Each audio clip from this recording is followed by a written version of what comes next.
It's not only news, it's science breakthroughs. Tomorrow's technologies. Advanced medical techniques. It's a glimpse into the future where we discuss artificial intelligence, earth and energy, enhanced humans, future society, health and medicine, space, robots and machines. Welcome to Science Bytes with Joe and Craig. Today is Thursday, May 7, 2020. When it comes to a heart attack risk, how you score. If you want a sneak peek into the risk of heart disease, here are your options. Your doctor can measure cholesterol and blood pressure, ask you about the history of smoking and diabetes, and consider age and gender. For the 50-plus crowd, this approach works well. But these traditional risk factors do not account for heart attacks in those who are younger. Soon it may all change. Scientists have an idea based on your genes now. When it comes to health risks, genes are major tattletales. Until recently, individual genes have dominated the conversation. Breast cancer is probably the best known example. The wrong change or variant in the BRCA1 or 2 gene could rise the risk of breast cancer up to 65% for women 70 years old. Variants in any one of these specific genes can raise cholesterol dangerously high. These mutations are fairly rare though, occurring in about 1 in 250 people. The mutations also don't explain why some men and women with normal cholesterol levels have heart attacks. Mostly those in their 20s, 30s, or 40s who would normally be considered low risk. Their experiences often start with an ambulance ride to the ER and end at the morgue. For more than a decade, researchers have been using genome-wide searches to find genetic clues linked to the disease risk. They found millions of spots on the genome which are taken individually, only convey one piece of the exceptional large puzzle. But taken together, these chatterbox SNPs, which is single nucleotide polymorphisms, which are single-lettered changes across the genome that vary from person to person. These can be grouped to better predict disease. In genetics, these groups are called polygenic risk scores, or PRSs. Some researchers want to use these risk scores much the same way that single gene variants can predict cancer or unusually high cholesterol disorders. Over the past 10 years, the number of people who have donated samples to biobanks like blood, tissue, or urine from both healthy volunteers and people with certain conditions has bumped from 10 of thousands to millions. Mining large databases of generic and clinical information along with the better computer algorithms has helped us test the predictive power of these scores. Polygenetic scores aim to pin down disease risk early enough to take preventive action. The team looked at 6.6 million spots across the genomes of hundreds of thousands of people and analyzed whether those SNPs were associated with coronary artery disease. The idea was to use those results as a template to find other individuals who are at risk for the disease, but whose condition doesn't show up with classic monogenetic screening. They tested the score in a study of men and women under age 55 who were hospitalized with a heart attack. People with early onset heart attacks were identified as a high risk for coronary artery disease 10 times more often than the PRSs than were the single gene risk assessment. Currently, the PRS model involves steps like cholesterol tests and blood pressure measurements. Part of the team's work is also including other factors like smoking for well-rounded approaches to risk assessment. Color, a consumer genetic testing company, worked with a team to offer the risk score for heart disease to current consumers as part of a research study the company is conducting. Another direct-to-consumer company, MyHeritage, developed its own PRSs for heart disease, and 23andMe offers a PRS for type 2 diabetes. More scores are on the horizon. The team showed that such tests could also be done for inflammatory bowel disease, breast cancer, and obesity. In 2019, the PHG Foundation part of the University of Cambridge, analyzed current studies for the cardiovascular scores and interviewed experts in the field. Their report concluded that through PRS's whole promise, they likely won't be ready for clinical practice for another 3 years. In the near future, it'll be possible to turn one blood test into a health report card for most complex diseases.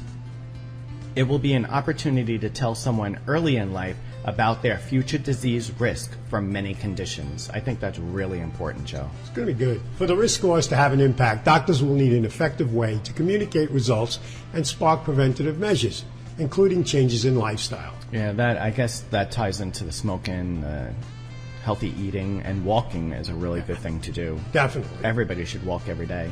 Well, now we're going to take a short break. When we return, we will discuss how scientists regenerate neurons in mice with spinal cord injury and optical nerve damage.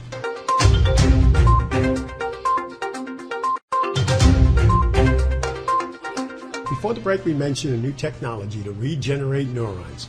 Each year, thousands of patients face lifelong losses of sensational and motor function from spinal cord injury and related conditions in which axons are badly damaged or severed.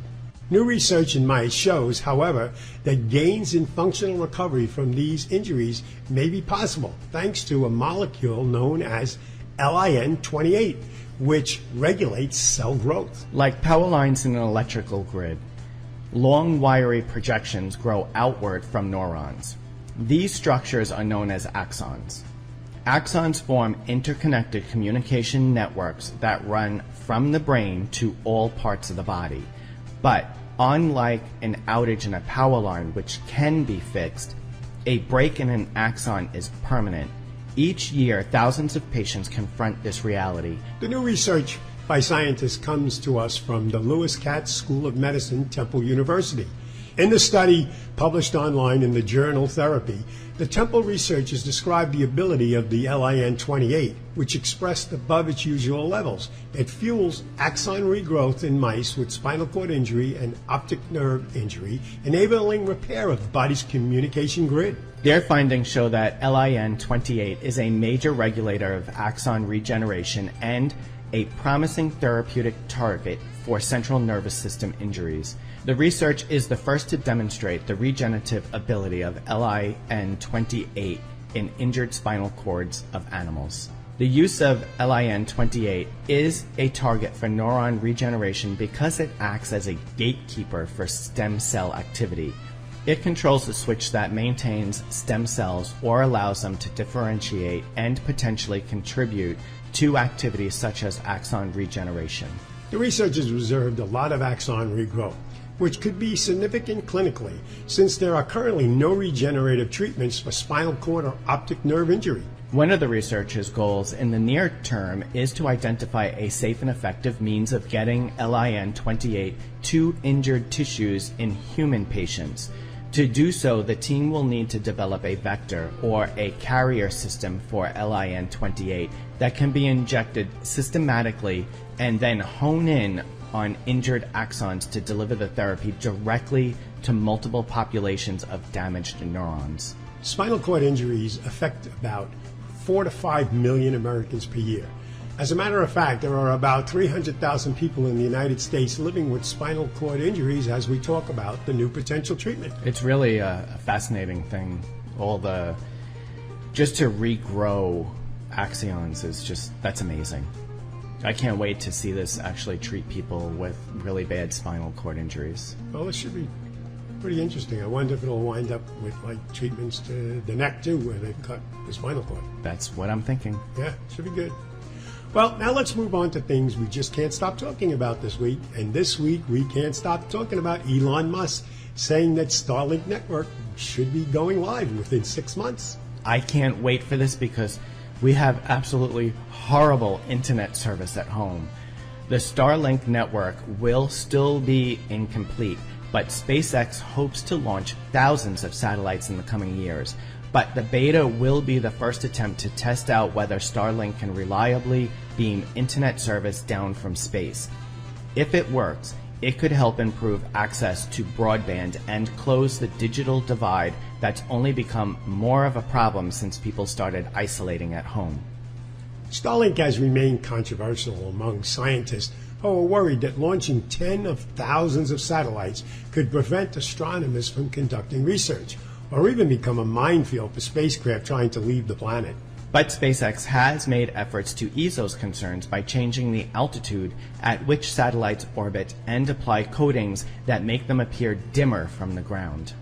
SpaceX has currently launched just 420 of its Starlink satellites in orbit, but plans to have another 12,000 launched within a decade. It's going to be really cool when they have this. I can't wait. I hope it's sometime next year because we only get like 0.5 megabytes a second. Oh, I know. It's just, it'll be good. I know it'll be good.